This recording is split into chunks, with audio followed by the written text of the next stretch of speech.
वर्चस्व की लड़ाई पे है आज की तारीख में कांग्रेस, और ये वर्चस्व की लड़ाई गठबंधन के भीतर ही चल रही है। किस तरीके से पीढ़ियां बर्बाद हो गई, पीढ़ियां मजबूर हो गई बिहार छोड़कर दूसरे राज्यों में, दूसरे देशों में जाने के लिए। विधानसभा चुनाव आते आते तक महागठबंधन पूरी तरीके से धराशायी होगा। की बौछार लगा रहे हैं, बड़ी एक्टिव हो गई है। बिल्कुल एक्टिव हो गई है और वर्चस्व की लड़ाई पे है आज की तारीख में कांग्रेस, और ये वर्चस्व की लड़ाई गठबंधन के भीतर ही चल रही है। ये जो आंख दिखाई जा रही है और जो सवाल पूछे जा रहे हैं, ये आंख राजद को ही दिखाई जा रही है और ये सवाल भी राजद से पूछे जा रहे हैं। पलायन को लेकर जो कांग्रेस की चिंता है, वो चिंता हम सब की भी है, पर उस चिंता की शुरुआत कहाँ से हुई? याद करें 90 का वो दशक। हर वो युवा जो आज की तारीख में संभवतः मेरी उम्र का होगा या मुझसे ज्यादा उम्र के होंगे, या वो बुजुर्ग जिन्होंने 90 के दशक का वो दौर देखा, उनको आज भी वो याद होगा कि किस तरीके से पीढ़ियां बर्बाद हो गई, पीढ़ियां मजबूर हो गई बिहार छोड़कर दूसरे राज्यों में, दूसरे देशों में जाने के लिए। क्यों? क्योंकि 90 के दशक में जिस तरीके से जंगल राज का माहौल राजद की सरकार में बना दिया गया, जहां आए दिन अपराध, बलात्कार, लूटमार, डकैती, दुकानें दिन दहाड़े लूट लेना, व्यापारियों की हत्या कर देना, ये एक आम बात बन गई थी। जिस तरीके से उस वक्त आम बिहारियों ने भयभीत होकर यहाँ से पलायन करना शुरू किया, उनकी आंखों में वो दुख आज भी दिखाई देता है।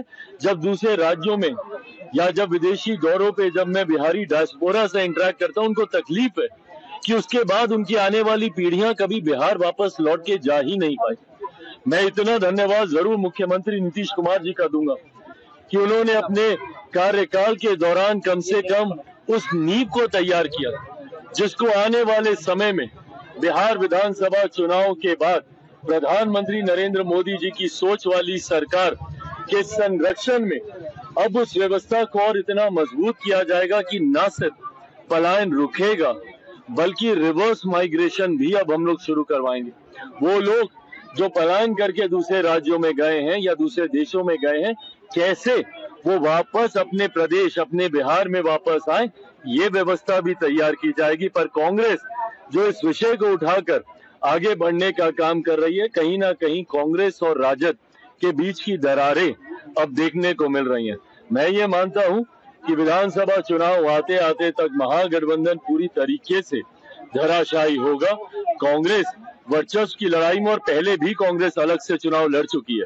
2019 का लोकसभा का चुनाव हम लोग देखें, उस वक्त भी कांग्रेस ने अलग चुनाव लड़ने का कार्य किया। मैं मानता हूं कि विधानसभा के चुनाव आते आते तक कांग्रेस राजद के मतभेद इतने बढ़ेंगे कि ये लोग अलग होकर चुनाव लड़ेंगे। बहरहाल लड़ते हैं नहीं लड़ते हैं, ये इनकी चिंता का विषय है। एनडीए इतना मजबूत और इतना तैयार है कि अगले चुनाव में हर बार से ज्यादा सीटें जीतकर इस बार हम लोग एनडीए की सरकार बनाएंगे। 225 से ज्यादा सीटें इस बार एनडीए गठबंधन जीतने जा रहा है। 26 से ज्यादा हम लोग आरोपी को भारत लाया गया, उस पर कांग्रेस ने बयान दिया है, जिसमें कहा है कि तोहफुर आना का त्योहार मना रहे बीजेपी के लोग। कांग्रेस अपने कार्यकाल में तो ये कर नहीं पाई, और किसी आतंकी को पकड़ना तो बहुत दूर की बात है। कांग्रेस के कार्यकाल में आतंकियों का मनोबल इतना ज्यादा बढ़ गया था कि देश के फाइनेंशियल हब मुंबई तक वो लोग पहुंच गए। सोचिए देश में कितना असुरक्षा का माहौल था। लोग उस वक्त कितने भयभीत थे कि अगर मुंबई तक लोग पहुंच के अगर अटैक कर रहे हैं, पहले तो सीमावर्ती इलाकों में ही आतंकी गतिविधियां होती थी, पर जिस तरीके से कांग्रेस के शासनकाल में महाराष्ट्र तक आतंकियों ने अपने पैर पसार लिए थे, उसी का परिणाम है कि उसके बाद देश की जनता ने पूरी तरीके से कांग्रेस और उनके साथियों को नकारने का काम किया।